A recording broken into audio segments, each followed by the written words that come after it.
How you guys doing? Great, man. Thank you so much for doing this. No problem. Thanks for having me. Yeah. All right. Well, I did see that you formed the band in Chicago. Are you guys both originally from Chicago?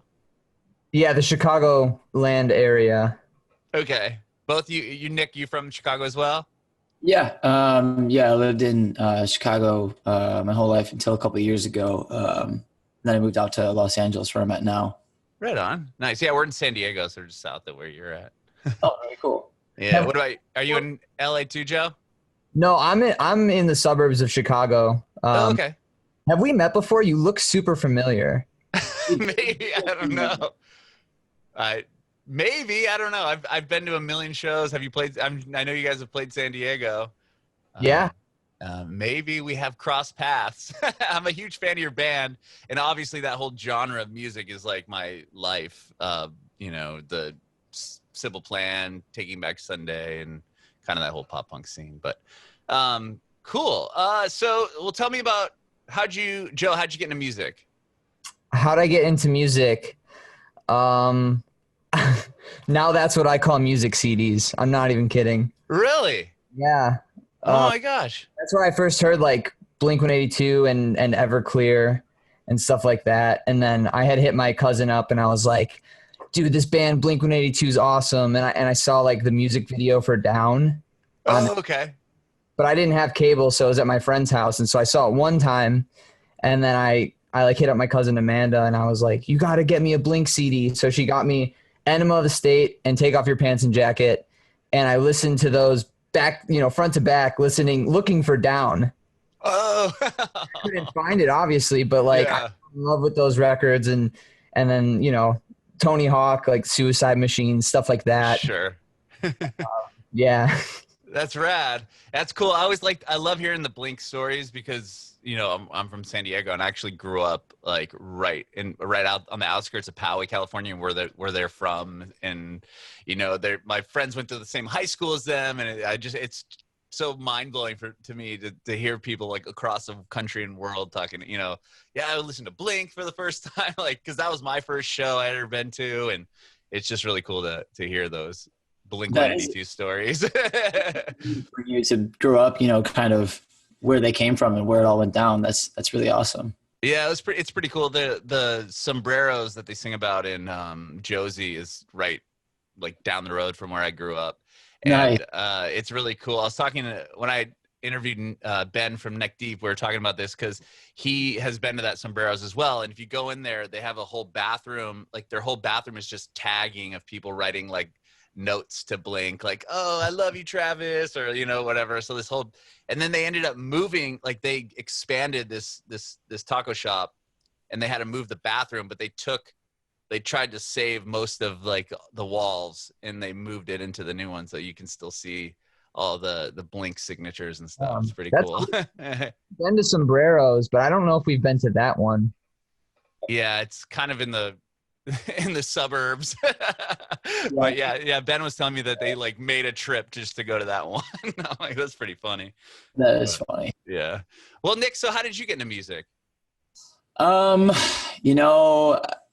guess I always, like enjoyed playing around. Like my family had one of those player pianos growing up when I was really, really young, like 4 or 5.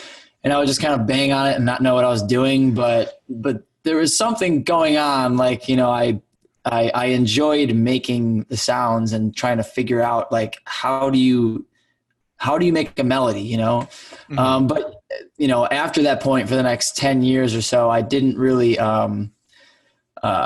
play an instrument. Like I took piano lessons here and there, but when I was around 13, my older brother was in a band.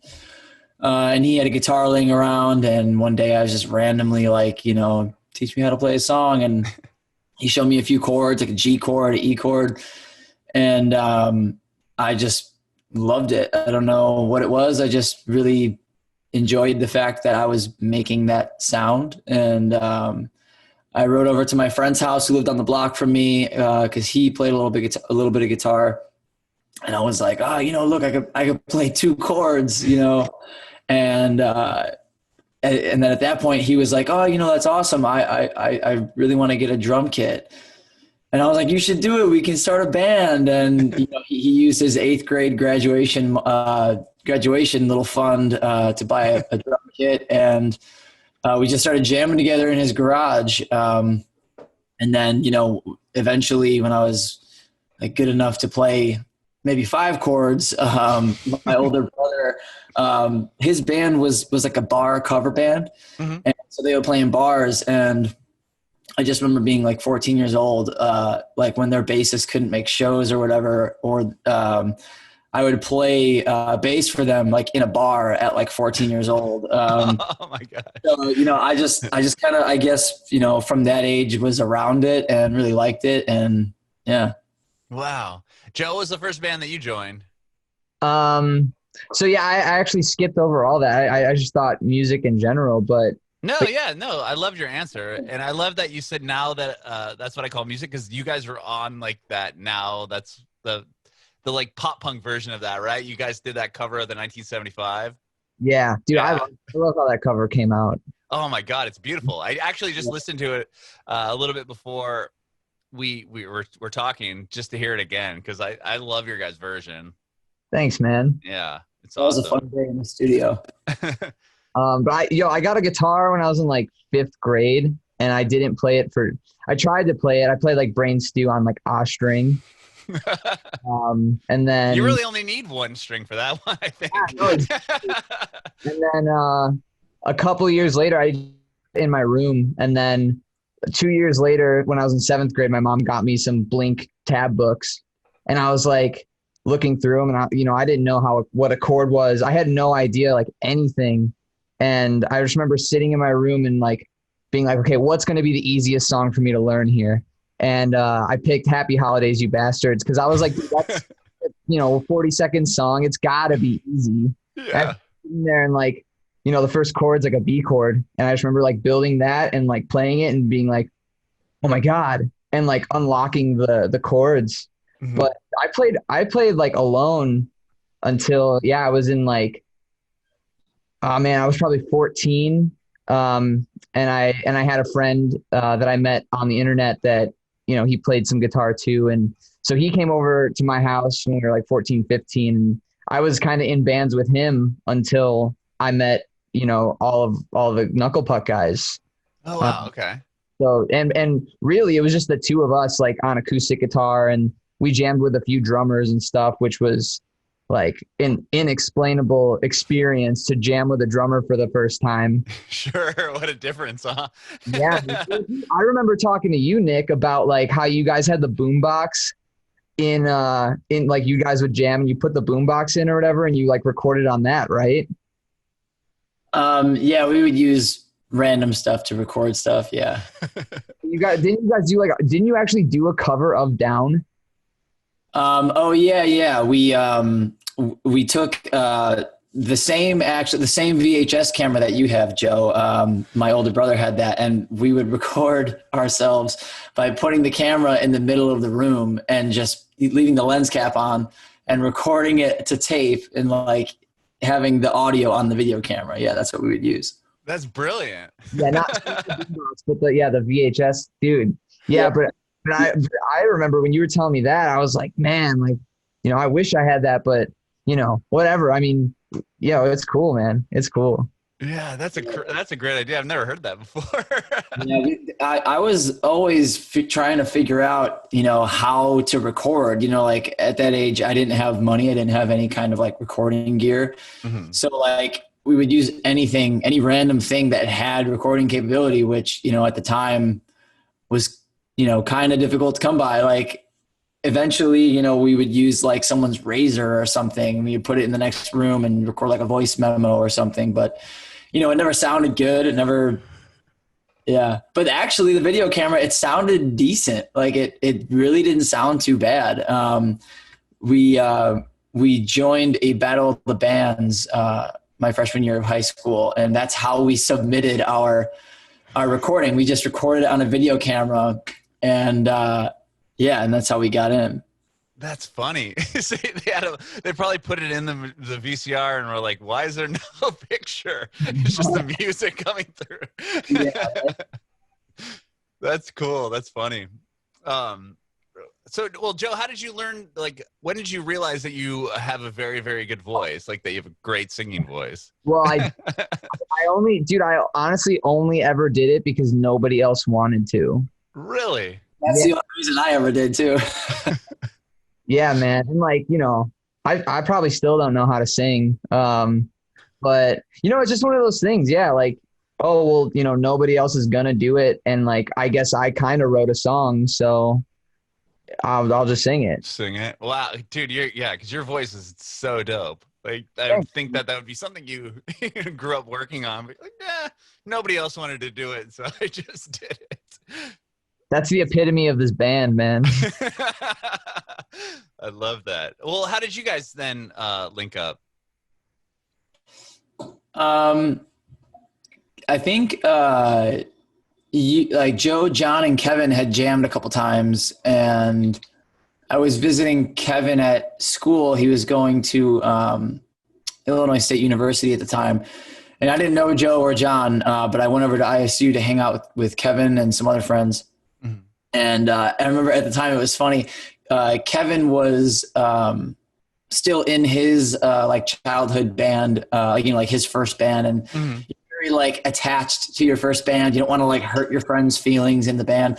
And I remember hanging out with him, and he said something to the effect of hey, don't tell anybody, but I've been jamming with these couple new guys, and we only jammed a couple times, but I enjoy it so much more than his current band. And I was like, oh, that's awesome. And he was like, yeah, actually, I suggested that they hit you up because I'm away at school, but you're in the area. So, add them on Facebook or whatever. Or at some point, either I added Joe or Joe added me.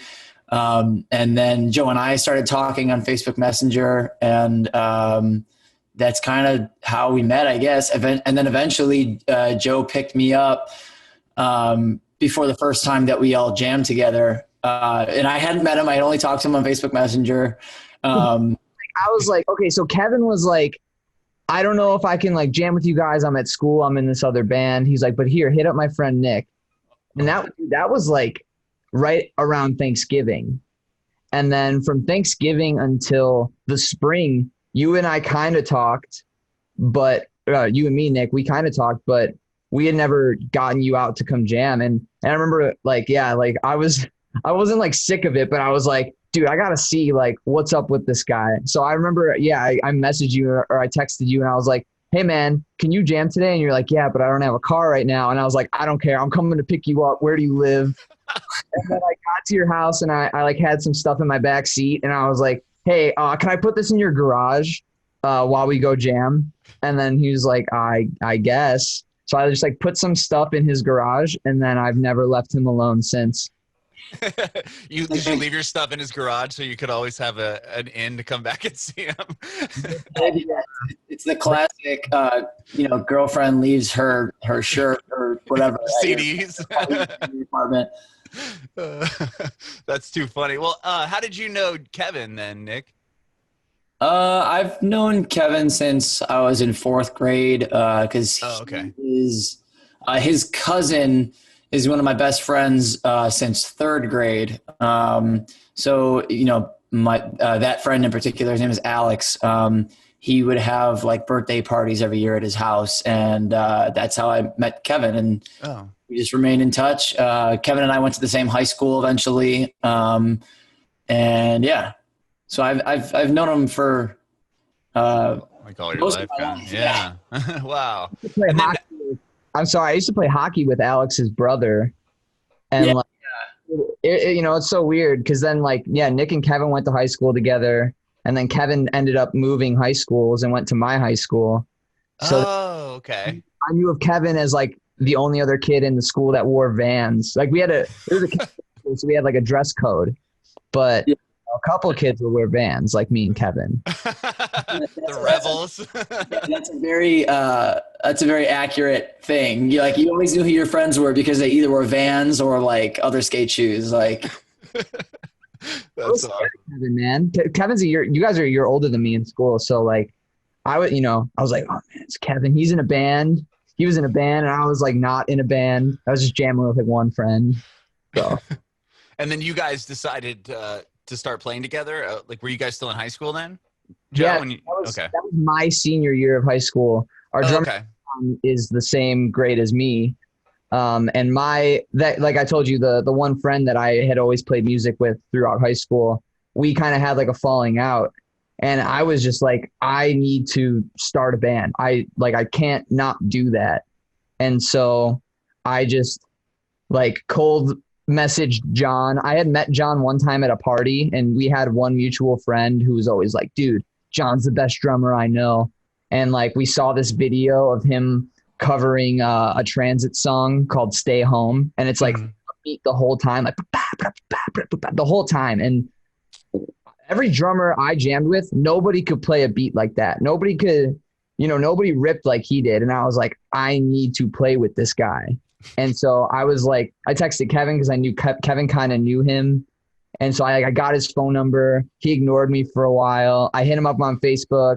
He was like, who is this kid?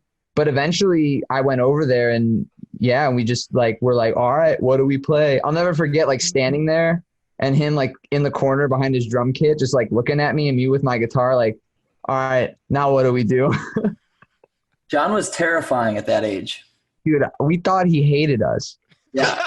No, seriously. I actually remember Kevin saying specifically before coming to jam with you guys, like, you might think he hates you, but he doesn't. It's just him. That's just how he is. So good. That's so funny. And then you guys, after jamming, kind of separately, Nick joins the band, or you guys kind of all formed together, right? And then tell me about how like Knuckle Puck, started going. Well, we wrote a few songs. I think we had like 4 or 5 songs. And then we were just like, well, let's play a show. And we didn't have a name at that point. And I remember for like a week or 2 weeks straight, we were like looking on CDs, looking at song titles, like anything we could, lyrics, whatever, to find a band name. Okay. And then it was like, what was it, Nick? Like a week before our show or something like that? I thought it was like, yeah, probably. I remember being in Mexico for my cousin's wedding and going to like the computer room, like on the resort to like check my email. I didn't have a smartphone or anything. And I had to check emails from the guys to decide on a band name because the show was like a couple days after I was getting home. And I remember going to the computer room, checking my email, and then John or, there being an email and being like, hey, we really like Knuckle Puck. Like, what do you think, Nick? And I was like, yeah, cool. And we didn't think it was going to last more than we had no idea. We just wanted to play a couple shows. We talked about changing it for a long time too, after the fact. And we just never came up with anything else. It's a great name. That's funny that you got, like, I always hear that, like, when I talk to the guys in State Champs, they're like, yeah, this is like a terrible name. I'm like, that's such a perfect, like, pop punk, like, band name. I mean, I actually think that is a good name. But Knuckle Puck's rad too. Well, you're saying, Joe, you played hockey. Is that where you got it from? I didn't. Mighty Ducks too? Dude. John came up with it. John was a theory, and, we talk about this sometimes, but there is a band called Stick to Your Guns, and they had a shirt that just said Knuckle Puck Crew on the back. Oh, I remember that shirt, actually. So that's kind of where our band name came from. Oh, that's funny. I figured it was the hockey connection with the second Mighty Ducks movie. Honestly, I love those movies, and when John said Knuckle Puck, I was like, that's pretty cool. Like, it was sweet because actually the first, how I said that I met Kevin in 4th grade at his cousin's birthday party. Is every year at his birthday party we would watch the Mighty Ducks. That's like what we would watch because they all played hockey. So it was all fate from the beginning. Sure, that's awesome. I'm getting shivers. It's funny that you took it from the Stick with Your Gun shirt and not the movie. Yeah, directly the movie. Okay, so you get your name. You have the first show. Tell me about the first show that you guys played. It was at a bowling alley, called Centennial Lanes. They have like a side room for events, like just like a big empty room, and that occasionally they would let people play, throw shows in. And who was on that show, Joe? It was, in her own words, another local band called The Fight Night, and then a band, like a couple other bands. But we got on that show, and how many people were there? I think there was maybe like 30 or 40 people there, which at the time I was like blown away. I was like, yo, like that's a good turnout. We're playing a real show right now. Like, a lot of our friends came out. I feel like a lot of people were kind of excited to see what we would do, like individually as people. Like, yeah. That's kind of what I was, I look back at that show and I feel like that room was packed, and realistically, like you said, 30, 40 people. But yeah, in a bowling alley side room, that probably was packed. Yeah, it was crazy. That's cool. And then obviously from there, you booked more shows, and you put out your first EP, just a self-titled EP. Tell me about that record. The demo. Okay, that was the demo. Yeah. And was that the first 5 songs that you had when you booked that show? Yes. Yeah, I think it was the same ones. Yeah, we had I think it was like 4 songs at that point, because we had like the demo. He froze. Yeah, he froze for a second. This is a great photo. I'm screenshotting it. Oh, can you guys see me right now? No, you were frozen like. Oh, okay. It just said your internet connection is unstable, and I panicked. You're back. Those original like 4 songs, right? Yeah, and we recorded it ourselves. All the drums to one track. Oh wow! They were some harsh drums. Didn't really know anything about recording audio. It was still just like playing around with it at that point. It was like one step above recording with the video camera. We had mics, we had an interface, but didn't know how to use it. So we were figuring it out as we went along. Did we record that in Mixcraft? Yeah, we used Mixcraft on my buddy's laptop. That obviously was not mine. Wow, well, that's cool. So that's all self-produced, obviously, and not even recorded in a proper studio, right? Just right. Yeah, that's just like whatever I could get my hands on, I guess. Like the Mixcraft was just like, I think I downloaded a cracked version of it. Like a pirated one or something. Yeah, What an application to pick. Yeah, honestly, that was an awesome application. I remember eventually like getting a job because I wanted like real gear. And so I got a job, I got Pro Tools, and I remember opening up Pro Tools for the first time and trying to figure out how to use it and being like, this sucks. Like, why can't I do in Pro Tools what I do in Mixcraft, this like $50 recording software?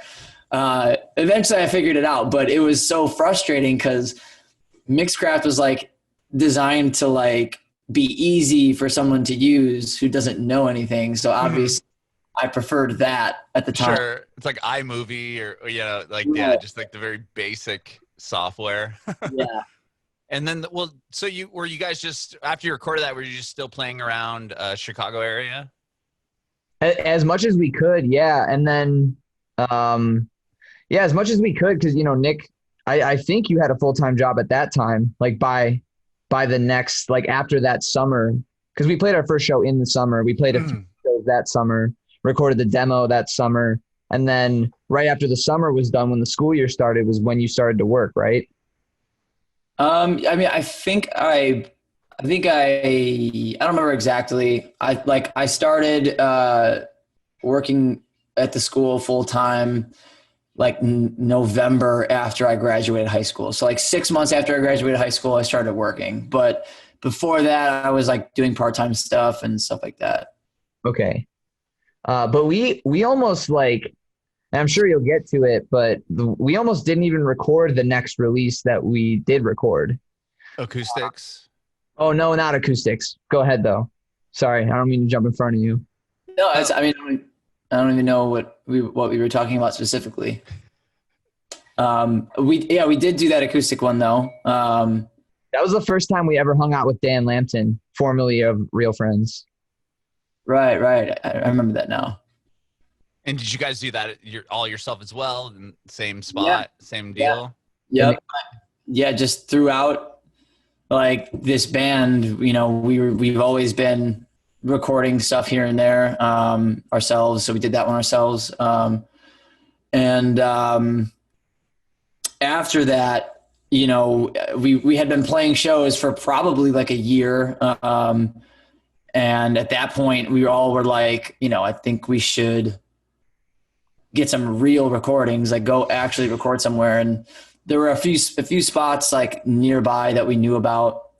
One of which was Always Be Genius, where we knew that Real Friends had recorded, and obviously we liked the way that sounded. And that was like the closest like pro studio like at the time that we knew about. So I remember we were like debating, like, you know, should we spend all this money? Like, you know, we were going back and forth, and eventually, you know, I forget how it exactly worked out, but I was working at the time, and I was like, I'll pay for anybody's share that doesn't want to record. Like, I just really wanted to record in a real studio. We took the whole price that would have cost, and you covered 50% of it, and we covered the other 50%. Wow. Yeah, that's how it worked out. Okay. But that was a last ditch effort, man, because we almost didn't even go to the studio and record that stuff because John had another opportunity to go play with a band that was like actually touring. So there were a couple of months where we were just like, this isn't really going to happen. And I remember the whole conversation. Steve, what's he doing over there? Oh yeah, I saw the cat wandering around. We ignored it right now, and he doesn't like it. Like, Joe, I'm gonna grab him for a sec. You're good. But it was a last ditch effort because we were just like Nick said, it's like, well, it's a lot of money to like even get the opportunity to go and record these songs. Mm-hmm. Like John has an opportunity to go do stuff, and we weren't really doing anything. And I remember like us all talking and like we kind of just landed on that. Well, let's take our, you know, 3 best songs, which 2 of the songs on the EP we did at Always Be Genius were from the demo, Stuck in Woodwork. And we had written this other song called Give Up. And we were like, well, let's just take those songs in and see how it goes, you know, see if people like it or whatever. So that's how Don't Come Home came to be. Mm-hmm. And that was the first record you guys, you know, went and recorded like in a proper studio too. Yeah, and that was 2012. Okay. Was that a totally different process? Was that kind of nerve-wracking being now you're in from your house kind of pushing around buttons and stuff to now you're in this big No, it was legit awesome. studio? It was so awesome, man. Like not having to figure anything out, just go in and play, and like it sounds amazing, you know? Mm-hmm. Like, yeah, it was actually unbelievable. Yeah, it blew our minds. I just remember like sitting on the couch in there and just being like, not saying a word, just being like, waiting your turn to record and being like. For you, Joe, was it hard or was it weird singing? You know, you're the vocalist, you have to go in and like, I feel like that's the most like, I don't know, what's the word? Like, not terrifying, but like exposed, like, yeah. You know, like if you screw up a guitar part, it's like whatever. But if you mess up on a note, people are like, ugh, like I don't know. It's just such a different thing. You're more like, yeah, exposed, I guess. Like, was it weird with a producer in there and you have all these new people? I was actually just talking to Ryan, our bass player, and he was saying the first time they went to like a home studio and record like with his band, you know, his old band. They went to a home studio and recorded vocals, and he was saying that their original vocalist went in the closet or the vocal booth and started to track it and was like, and they were like, oh, this sounds terrible. And so he choked and Ryan ended up singing on that EP. And dude, I am so surprised that didn't happen when we went to the studio. Like, cause dude, I just remember being like, dude, we fucking got this. Like, like we knew how the songs went and stuff like that. And like, you know, whatever. But like, I just remember like having like so much confidence going into it that like, it didn't matter if I sounded like bad. And honestly, it probably didn't sound that great. And I go back now and I listen to it. I can hear the Melodyne dragging my vocals around. But like, dude, I was like oblivious because I was just so stoked. And I was just like, I'll do it again. Let's go. Like, I know what I got to do, you know? So like, yeah, like it's crazy. Like I easily could have gone the other way, but you know, luckily it didn't. Yeah. The word I was looking for, like vulnerable. You're being more vulnerable if you're the vocalist because like you said, like, or, you know, if you screw up a guitar part, if somebody just picked up a guitar and sounded terrible, people would be like, oh, this guy just sucks at guitar. But if your voice is always just something that I feel like is so much more vulnerable for people to be like, oh, you know, because it's you personally, you know what I mean? Yeah. Wow. Okay. So Don't Come Home comes out. You guys recorded in a proper studio. What do you do with that? I know that you put it out like on you pressed records, right? 7 inches for that one? Not right away. We didn't not right away. press that until like 2016. Oh, okay. So that Digital, man. Just all digital? Okay. We did tapes of because we had five songs. From the demo we dropped off a song and we had like written a new song, and actually a song called Townsend was supposed to be on Don't Come Home, and that ended up being on the pressing because we recorded it, you know, years later, but we didn't have enough money to like track the whole EP. So like I said, we only did like the 2.5 songs. We recorded Thursday, Friday, and Monday. I remember this because then we did Dead Wrong at your house, Nick, on Saturday and Sunday. Right. We did Thursday, Friday, and then so we recorded for 5 days straight. Wow. And then we threw all that on like a cassette tape, and we made cassette tapes for Don't Come Home. And then were you selling those on when you were playing just around Chicago, or at this point have you started touring yet? No, we were just selling them around Chicago, any local shows that we could, because cassettes are so cheap to make. It was like $1.34 a cassette, and you know, you sell them for $5. Like that's right. That's great profit. Margins. When did you guys start playing outside of the Chicago area? Well, I feel like pretty soon, or like, you know, within that first year, probably. Right? Yeah, we made it happen to where we played a couple shows in Indiana. We played a couple shows in like Michigan and stuff like that. There weren't really people there to see us, but you know, we made the trek where we could. We bought, dude, how much was that van we bought? How much was Baby Bubba? Like $600. Yeah. And it ran for up until for our first full US tour. Wow. Yeah. Baby Bubba. Yeah. We would just leave it parked out front of my mom's house and smoke weed in it on the weekends. Awesome. It was more of a clubhouse than it was a vehicle. Honestly, it was awesome. Joe, I feel like we played so many random shows around the Chicagoland area. Like I remember playing, like, what was that show we played that one time where we drove 3 hours and played in some church basement to like literally 6 people. And the crackheads were like, we saw you guys play before. And we were like, no, you haven't. You didn't. Not us. I didn't know where that was. I can't even think of where that was. Like it was just a completely random place. Like, but we played lots of shows like that were just like, we would drive 2 to 3 hours to play some place that I've never heard of before. And there'd be like 10 people there. And we played a lot of shows like that. We played Jordan Perel's Garage. I don't know if you remember that one. Yeah, I remember that. That was a good one though. There was like 50 people there because there was alcohol there, and it's like a party. it was just a party that there happened to be bands playing. They were like play more songs, and we were like, we don't really know any, and we were like, we could play My Friends Over You, and I didn't know the words to that, and we played that, and then we were like, we really can't play anything else, guys. Yeah. And so then, okay, so you're doing those shows. What about The Weight That Buried You? Are you still? The Weight That You Buried, yeah. Yeah, The Weight That You Buried, is that still are you still playing locally at this point? Like what was the next step? Like when you did the Neck Deep split? So when we did The Weight That You Buried, first of all, that took us so long to write. Well, wait, no, we did the Seaway tour before we recorded that, didn't we? Yeah, I believe so. We wanted to record it beforehand, but we just like weren't ready or something. So me and Adam from the band Seaway, I like contacted him because we had seen like one of their songs on Tumblr, and we were like, they're like a cool band, like they're, you know, a small band like us. And so I contacted them, and me and their bass player, we kind of like set up like a 2.5 week tour. Wow. Just booked it yourselves? Yeah.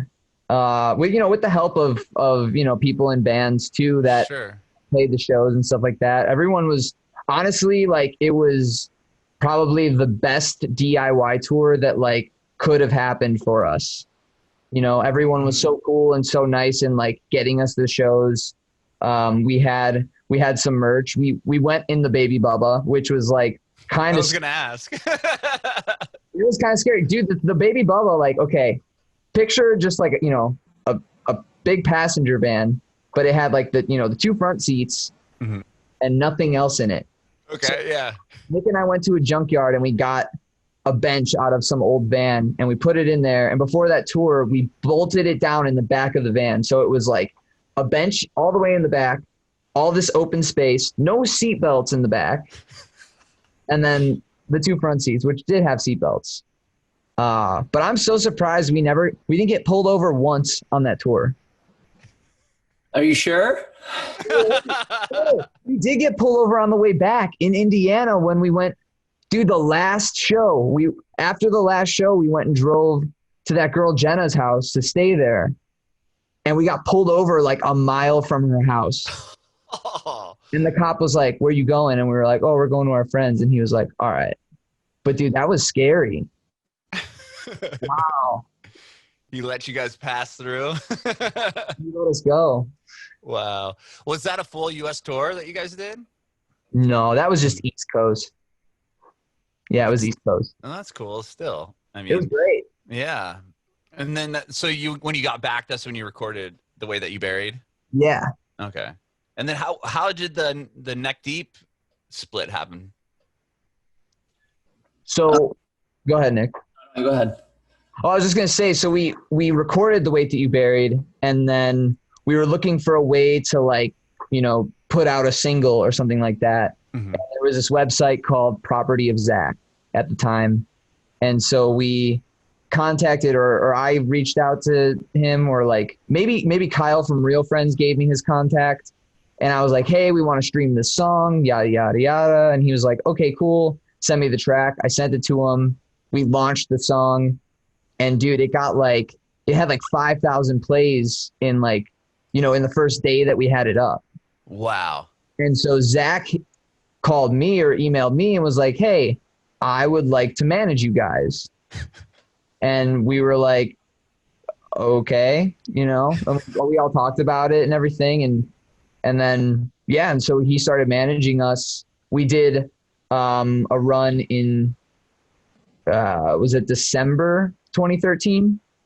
We did a small like Midwest holiday run with Real Friends. And then we got home from that. And then Zach was like, "Hey, there's this band Neck Deep. They're going to be coming over here later this spring to do a full US. And I think I might be able to get you guys on it. But we got to put out some music." And so he was like, "I was talking with Hopeless and we're going to do a split with them if you guys are cool with that." So we just started writing 2 songs. Wow. And then you toured with them right after that? Yeah. Well, Baby Bubba died. Baby Bubba died right before the thing, which you know that story, Nick. Yeah, it was just, like I said, it was always parked up front of my mom's house, and it was the middle of winter. Like it was like January. We were leaving for the tour in February. And And I think I got a call one day. My brother was like, "Hey, I went to move the van into the driveway so that the snowplows could go by." And there was a loud clanking. I guess they started the van, and it was so cold that the engine threw a rod, and it just started just pouring all the oil at the bottom. So basically, our van just instantly was ruined because it was only worth $600 to begin with. Right. Yeah, and so from that point, we were like, all right, well, R.I.P. Baby Bubba, we got to find a new van. So then we just went to Enterprise, and we got a new van at that point before the tour started. But like we always say, like, it was a good thing that it happened then, because if it happened on the tour, it would have been bad. Maybe we wouldn't have caught the momentum that we caught, and had to leave the tour or something, and we wouldn't even be a band anymore. Who knows? But was that a pretty big tour for you guys, doing that split and jumping on the road with them? Oh yeah. Definitely. That was definitely like the biggest form of momentum that we picked up, for sure. That was the kickoff point. Yeah. Straight up, that was the kickoff point. Because that was the turning point for the band. Yeah, because that was spring 2014, and then summer 2014. That's when we did While I Stay Secluded, right? Probably. Oh, because we did that Neck Deep tour, and then right after that was the Man Overboard tour with Transit. Oh wow. That tour was stacked. That was amazing for us as well. And because before we went on the Man Overboard tour, on the way out to that tour, we went to Jesse Cannon's and demoed While I Stay Secluded. Right. Then we went on tour with Man Overboard, came home, recorded While I Stay Secluded, and then that fall went on tour with Modern Baseball. Jeez. And you guys are still not even signed at this point, right? You're just all independently doing this? And just with the manager? Yeah, with Zach, who, that's like if we had a label, it was Zach, Whoa, yeah. Oh my gosh. And then when did you didn't put out your first full-length records yet either. You had what, like six EPs before the first full-length? Yeah. Oh my gosh. So While I Stay Secluded, you recorded that right before some of those other, like jumping on some of those bigger ones, like the Man Overboard tour and all that? No, right before Modern Baseball. Yeah. Oh, okay. It was after the Mano tour, before the Modern Baseball tour. Got it. And then how did you guys get signed to Rise, and how did they come to you? We actually have been talking to labels for probably like a year before that point. Like, because I remember after The Weight That You Buried came out, that's when we first met up with Eric Tobin from Hopeless, and he was saying, guys, I really like the EP, talking about The Weight That You Buried, and he was saying, I played it for the people in the office, and they really like it too, and that's when we first started like talking to labels, and that's when we first realized that there was label interest, I guess. And from that point forward, it was like Hopeless was interested, Rise was interested, and Zach was, trying to kind of work out what the best deal would be between the two. And then eventually, I don't remember when we signed. It might have been right before or right after we recorded While I Stay Secluded, but either way, it was at that point that we knew, like before the Modern Baseball tour, that like we were about to be on a label for our next release. Wow. Yeah, I knew about that. Yeah. We weren't signed, but we signed for the future. Exactly. Yeah. We told Rise, we said, hey, we'll sign with you, but we want to put out one more EP first. And they were cool with it. Like they've been cool with everything we wanted to do the entire time. So that was like the start of a really good relationship with them. Yeah. So shout to Rise Records. They did not, people say whatever, but they never told us like, you should do this or you should do that, like sonically. They literally have always left us alone and been like, how much time do you need to do these things? They've been so great to us. So that's amazing. What was the decision on putting out that final EP without their help? Like, because you said you wanted to put that final EP out before, you know, you signed to them and you put out the full length. I think generally we just wanted, maybe a little bit was buying more time, but I feel like we just wanted to have more music, and I guess find our sound a little bit more and get better at what we do a little bit more before we committed to doing a whole record, because literally everything from the start of this band to like up to that point and even beyond was just one big learning experience. Like we didn't know anything. The whole time we were just like, yeah, like, let's just do this. Like we had never done it before.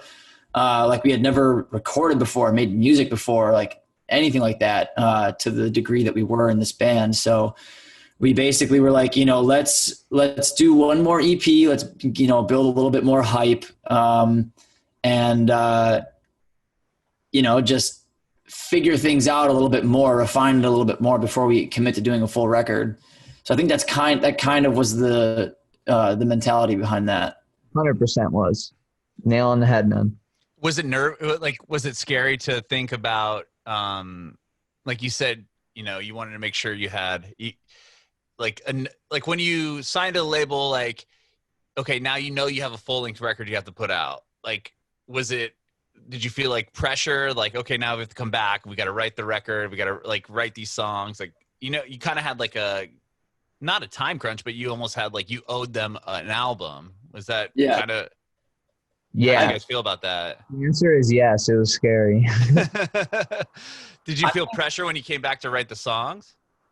For like, there was definitely pressure. I feel like for me, it was more exciting though than pressure, because just once we started going and we had, you know, like 3, 4, 5 ideas, and we were, you know, we tracked the whole record in my basement, just like demos, you know, John tracked the drums, we recorded all the guitars.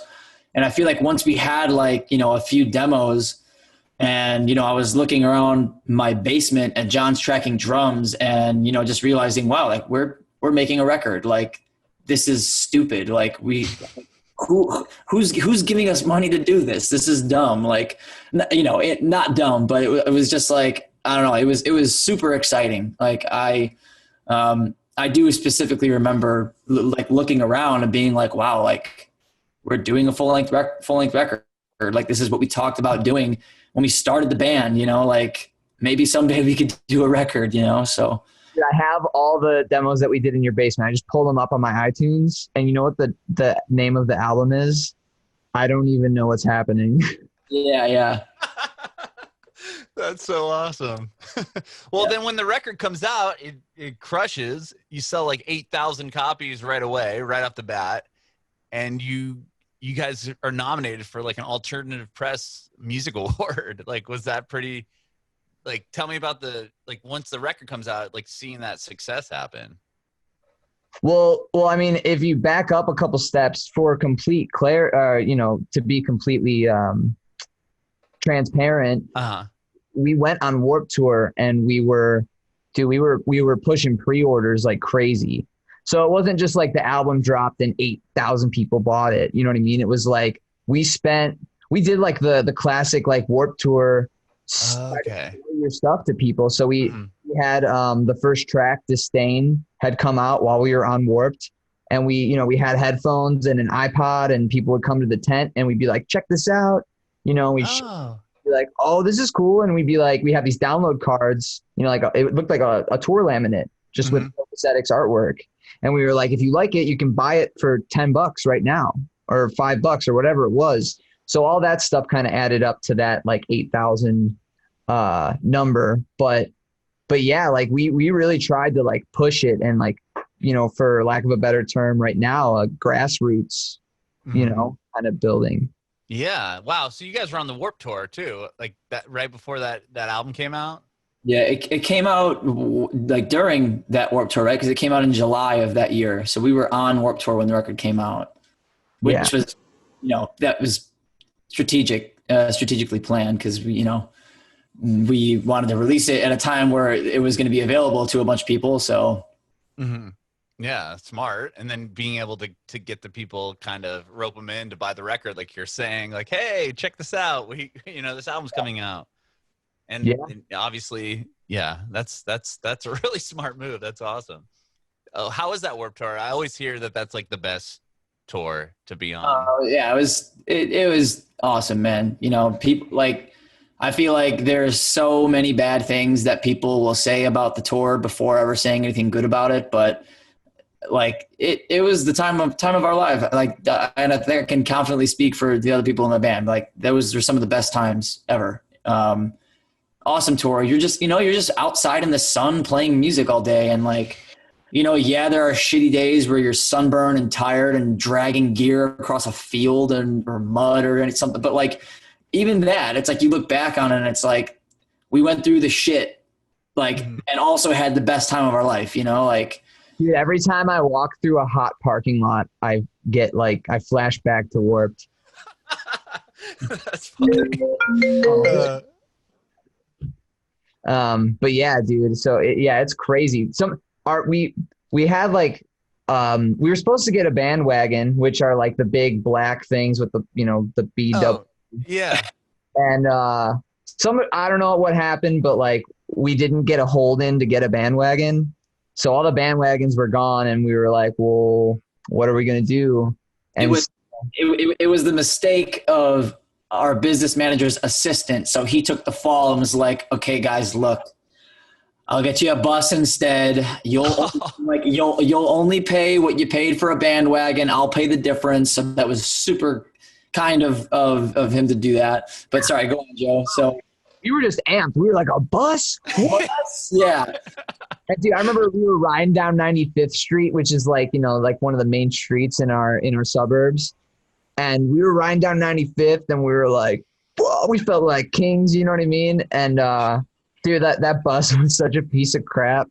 It caught on fire. Yeah. It was definitely a bus that like should have been out of commission, but like, because all the buses, everything was booked up. Like it was so far down the line, like so close to the tour that we realized, oh my God, we don't have a bandwagon. So I think it was for sure like a last minute, like calls were made and it was like, look, we need something, like make a bus that you have run, like figure it out. So we got this bus and like, it was nice on the inside, like aesthetically it was very nice, but it had so many problems. What's up? I was saying it was good for like 2 weeks. We were like, this is sick. Yeah, it was great for the first half. And then we lost power for like 4 days. Oh, I think it was more than that. But yeah, we lost power. So like we would lose power so many times. And then like our entire fridge of food would go bad. Like we just had so many problems. And then one night in Texas, we were just like sitting in the parking lot later at night. And someone comes banging on the bus door, and they're like, yo, they just open the door and they're like, your bus is on fire, get out. And so everyone starts running out of the bus, and then someone comes running over from the parking lot like with a fire extinguisher and puts it out. So yeah, it could have been bad, but how did it burn? Like what started the fire? Any idea? It caught on fire. It was the generator, right, Joe? Got these tattoos. This is gonna be awkward, but yeah. We got these tattoos of a bus on fire, and it says "What's happening?" Bands Warped Tour 15. Which "What's happening?" was what our bus driver would say to us like every single morning. He'd be like, "What's happening? What's happening?" That's awesome. I love that. The burning bus tattoo. That's so good. Yeah. So you had a driver too. That's nice. I was gonna say, did you have to like figure out how to drive this massive bus? No, yeah, we definitely knew the driver for that. And actually that summer, it's so funny, but like, you know, everyone says Warped Tour is like high school, and it's so true because here we are, you know, this pop punk band doesn't even have a full length release out yet. We're on Warped Tour and we're in a bus and it's all to ourselves. Usually people split buses, you know, but we had a bus all to ourselves. And, you know, no one knew the circumstances. No one knew that, like, oh, you know, like, we're not actually ballers. Like, we're not actually, like, we didn't actually go, oh, we're going to get a bus. Like, no one knew the circumstances. So I caught through the grapevine multiple times throughout the summer, people would be like, oh, like, you guys are that band that's in the bus to themselves, right? So like people were talking about it like on the tour, unbeknownst to us. And I actually remember we stopped at a gas station one night after the tour, after the show. And I went inside to use the bathroom, and like I came out, whatever, I was buying stuff, standing in line. And when you stop at anywhere after a Warped Tour show, there's other people from Warped Tour there. Mm-hmm. So I'm standing in line, and there's a bunch of other people from Warped Tour at this gas station. And I start talking to the guy like behind me in line or whatever.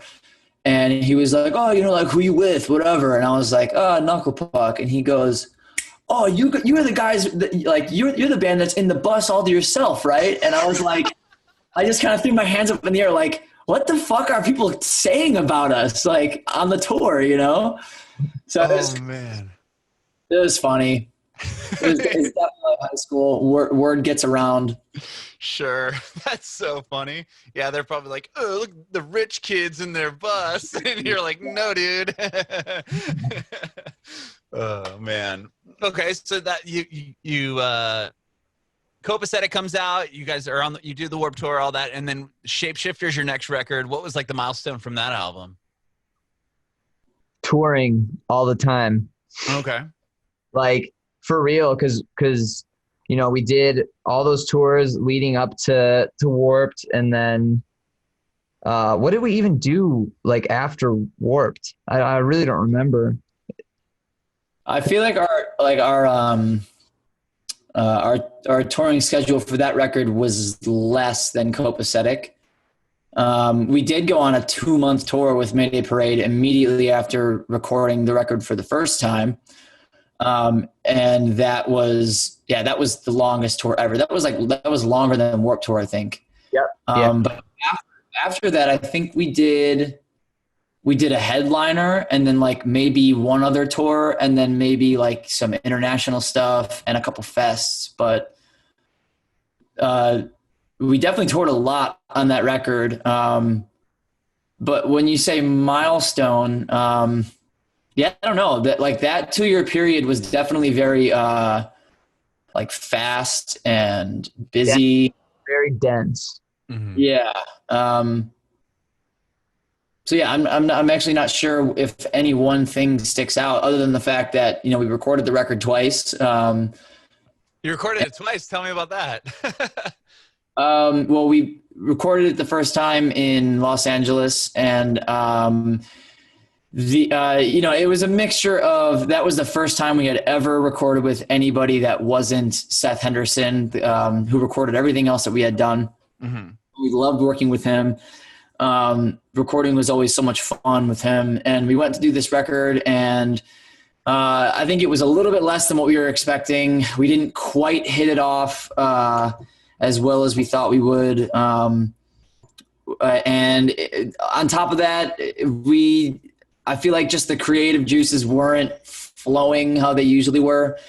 In retrospect, I think it did have a huge thing to do with Seth not being there, because he always was like another member of our band and not just like he's hitting the record button, Yeah. So, we kind of left that experience with the record like 75% recorded. Like we had all the instrumentals and some of the vocals done. But it just didn't feel like the next Knuckle Puck record. So like I said, we immediately left to do a 2-month tour after doing that. And so we had 2 months to kind of just think it over and worry and formulate a plan about what we were going to do. And so eventually we got off the tour, and we were like, we just gotta redo it. And we took this. Not to cut you off, but I'm going to cut you off. The original plan was that we had all the instrumentals, and that we were going to go back to Seth's.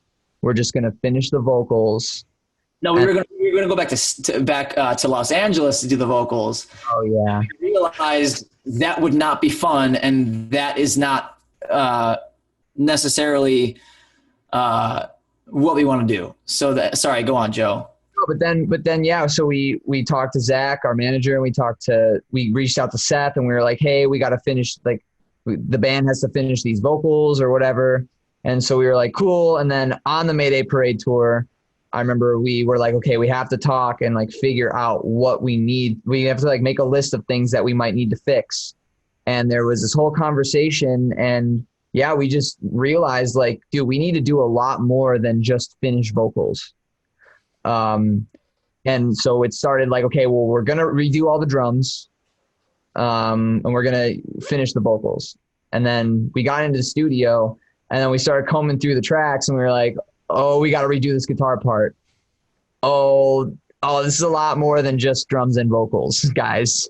And so, yeah. You just went back, and then you went back to home base and re-recorded the whole record? Essentially. Wow. Yeah, like 75% of it probably. And then, so you were, wow. And you worked with Seth again on the new record, right? Yeah. Okay. So he's kind of like your guy for all the albums. Yeah. Yeah. And making music with him is great. It's fun. It's stress-free. He brings a lot to the table. Yeah. And he's worked with a bunch of dope bands, Broadside and State Champs. And that's, I mean, at least those two off of just this year, right? Yeah. So, wow. Seth Henderson, ladies and gentlemen. We'll record with him. Well, okay, you have a new record coming out, 2020. Tell me about this album. It's fun. Where do we start with that? It's a fun record. Yeah. And yeah, exactly. And you know, that whole experience of the last record, I think was the main motivating factor behind us being like, but if we're going to do this, let's fucking have fun. Like, let's not stress about like, we got to go with the biggest name producer and have the, you know, whatever. Like, we just were like, let's just get back to the beginning and just have fun. And that's it. And it'll translate. Like it always translates, you know? Yeah. Sorry, go on. Shapeshifter ended up being kind of an angry record. Yeah. And Like- angry, I would say like stressful, like what's the word? I don't know. Like burst of like, yeah, which it's not a bad thing. You know, I definitely think that, you know, our frustration with that record, you know, is very clear on the record. I love Shapeshifter, by the way. Like, we love that album. Mm-hmm. Same, yeah. It was that whole record felt like a fight. It felt like a fight to get it done. And so when it was finally done, it was like, you know, I personally felt, you know, very proud and relieved and excited about it when it was finally done, you know? Mm-hmm. And you didn't have that same experience, obviously, with this new album that you guys are going to put out? No, not at all. It was definitely way more fun. We spent the month, a month and some change recording. I was like living at Joe's and then like the studio and kind of bouncing around because I had been out in Los Angeles. Mm-hmm. So yeah, just kind of spent the winter in Chicago, and we were recording through December. Yeah, we recorded from like the end of November to like the middle of January. We took a break for Christmas, but yeah. And then so far you guys have put out what, 4 songs released 4 songs that are going to be on the record? Yeah, is it 4? Yeah. You Out, Breathe, What Took You So Long, and RSVP. Yeah, it's 4. Yeah. So What Took You So Long is the most recent release. Then you also had Derek from Mayday Parade on one of your songs too, and you had just got off the road with him. Is that kind of where you decided to pull him on? Kind of, yeah. Joe, you want to talk about that? Yeah, man. I mean, you know, I feel like out of any band or any person in any band, like we've hit it off with Derek, like the best. Derek Sanders, like, you know, and when we did the music video for Breathe 2, he came out and he stayed in the Airbnb with us, and like, dude, we just like hang, like we talk every now and then, but yeah, Nick and I were talking, and you know, Nick was like, should we have somebody sing on the record or just like on the album in general? And we were like, yeah, but who could it be? And I was like, well, why don't we just text Derek and ask him if he'll do it? And that's cool. That was it, man. That was really it. He was like, yeah, I'll do it. And then he was in the video as well with you guys. Yeah. Yeah. Wow. We went to LA and shot the video. Yeah. And he stayed with us, and dude, yeah, like actual, like good friend of ours. That's cool. That's Yeah, awesome. very genuine guy. Yeah. And with the video, did you shoot that video prior to quarantine, or did you have to figure out how Yeah. to shoot that during it? Oh, Yeah, I think that was when was that, man? Was that January? It had to have been January. It was at the end of January.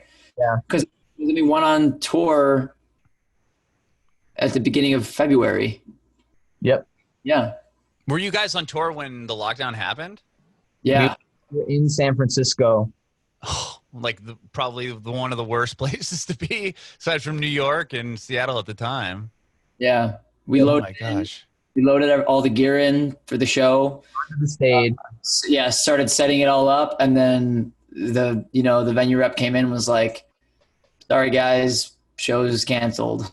And so at that point we were like, well, there's 9 shows left. We can't keep driving city to city and kind of, because this was as like all the like state by state, it was like, oh, this state shut down events, this state shut down events, and it was kind of like happening like a domino effect.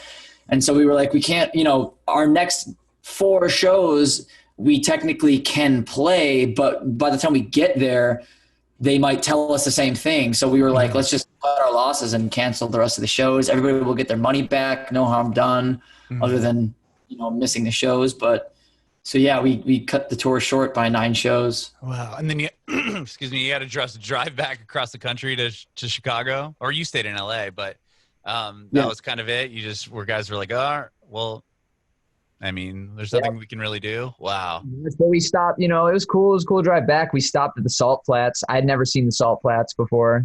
Mm-hmm. I licked them, or we all licked them. That's cool. It was yeah. Wow. Where were you guys playing in San Francisco? bottom of the hill. Oh, I love that venue. I lived up there for like 5 years. That's a great spot. Yeah, dude, I love that venue. Yeah, And that's the awesome. area- well, I think the immediate area is not the best, right? Yeah, it's not amazing. Sure. And they have that like back, like you have to walk up the stairs. Isn't the green room like kind of like upstairs above the venue? Yeah. It's cool. Yeah, I like that place.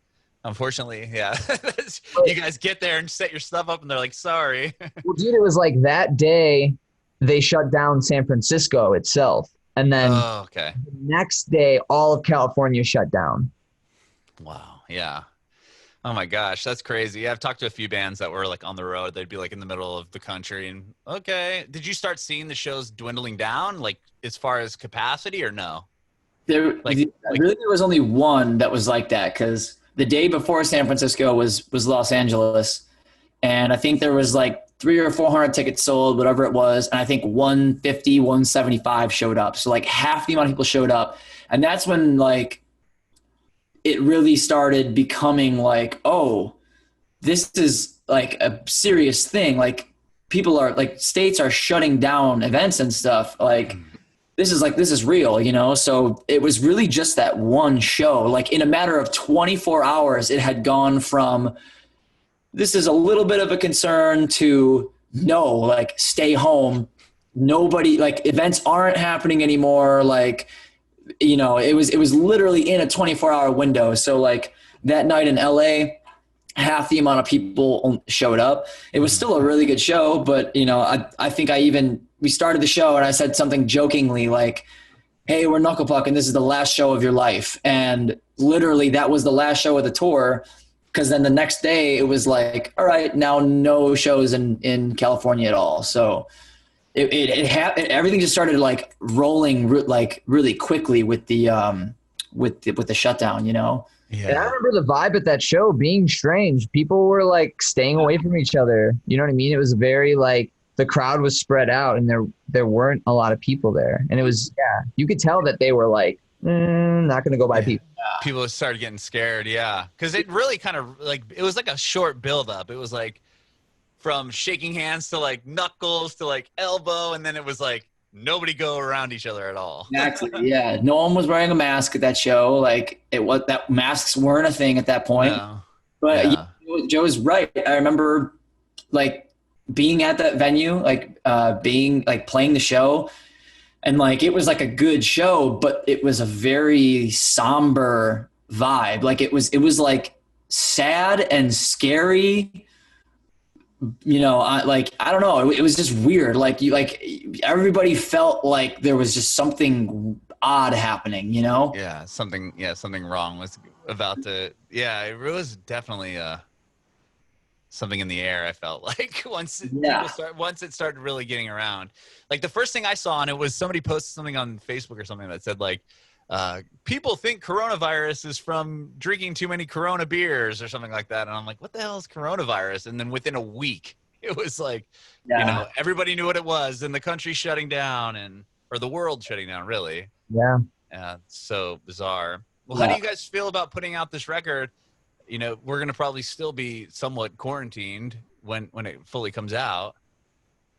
Yeah, definitely. I mean, I don't know if it's a blessing or a curse, but everything, I'm sure it's going to be fine. It is a huge bummer that we can't have a proper release and like tour on it properly. By now we would have, it would have been out. We would have done a tour with Newfound Glory on it. Oh, wow.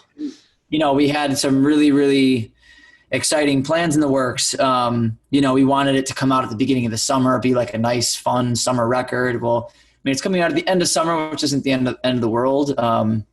Or is it? But yeah, it's been weird, but we've been, I think, doing the best that we can with it. Just dropping little merch pre-orders every month with a new song, and the record will come out next month. And, I guess we'll pick it up several months after the fact when we can finally tour, Sure. How do you feel about it? Well, yeah. And, I think you said to me at one point, Nick, it's good that we wrote a feel-good record, because like that's kind of what the world needs now more than ever, something that feels good. Yeah, definitely. I mean, I love the songs that I've heard so far, especially the new one, man. You took what took you so long is so good. Like your vocals on it, everything about the song is rad. I love your sound, and everything you're doing is dope.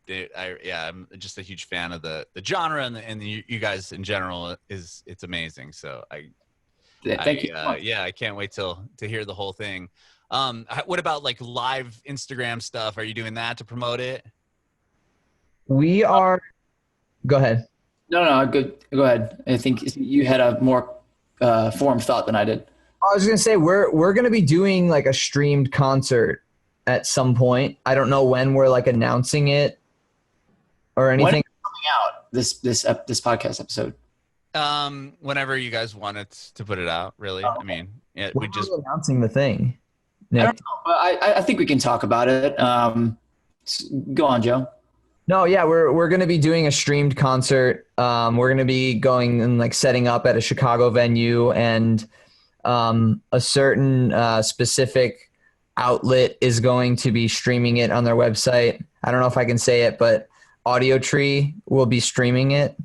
And if I can't say that, just bleep it out. Yeah, I will. I'm not going to let you go. Yeah, we'll take it out. I'm sure it'll be okay. I'm sure. Because I feel like I thought we were supposed to announce it yesterday that we were doing it, but maybe it's Friday. I don't really know. But yeah, it'll be out after that then. Okay, yeah. So we're gonna do a streamed concert we're gonna go set up at Lincoln Hall, which is a Chicago venue, and Audio Tree is gonna stream it. Yeah. On Instagram or on their site? On their site. Cool. And like, you will just play to like an empty room, I'm sure, right? Which will be weird, or just like the crew. Pretty much. Yeah, I know. I've talked to a few bands like about it. It's like, yeah, it's really weird to like really kind of try to give all like everything you have to the performance with like no one there. It's like almost like a practice type deal. I'm looking forward to it though. I think it'll be funny in that way. Like, it's gonna feel like band practice, which actually is cool. I think it's gonna capture a totally different vibe to if the room was full of people. Mm-hmm. Totally. So, let me just say too, we all jammed without you because Nick's in LA, so we jammed We jammed last Thursday, and honestly, it was the most fun I've had playing music in a really, really, really long time. Like, I was like freaking out. I was playing guitar with them, and like, dude, it was so fun. And I feel like just because we haven't played music, I feel like capturing that like excitement and that effort. It's going to be effortless because it's going to be so much fun to just finally do it again. Yeah, definitely. I've been really looking forward to getting to play again because it's been a while. Yeah. It's been almost, 5-6 months, something like that. It's like 6 months, I think, since it all kind of really shut down. It's crazy. I didn't think that, we would go 6 months without playing a show, even just practicing, like singing and playing. Like I didn't think that we would go that long without doing any of that, at least for, the next, like 5 years. Like, I don't know. Yeah. And hopefully this all just lets up soon and everything will get kind of back to normal, like, within the next beginning of next year or something. Who knows? We'll see, I guess. Right. Yeah. Well, thank you guys so much for talking with me today. I really, really, really appreciate it. You guys are awesome. And again, like I said, I love your band, and super grateful that you were chatting with me today. I have one more question. I want to know if I can get an answer from you individually, if you have any advice for aspiring artists. You go first. Whatever it is you want to do, just keep doing it. Like, it'll probably suck for a little while, but keep doing it and collaborate and learn from everyone you possibly can. Everyone. Don't have an ego. Don't avoid people or avoid working with people. Just do what you do and learn from as many people as possible. And over time, you will get better, and that's it. Love it. Yeah, and I'll add on to that because one major thing that I look back on like starting the band and us recording ourselves and everything like that. The one thing I think of that is like just a one-word thing: consistency. Just be consistent, because even if you're recording with a VHS camera or Mixcraft or whatever, as long as you continue to do it and stick with it, like Dick said, you will get better. Like, that is undoubtedly true. You will get better. So just be consistent.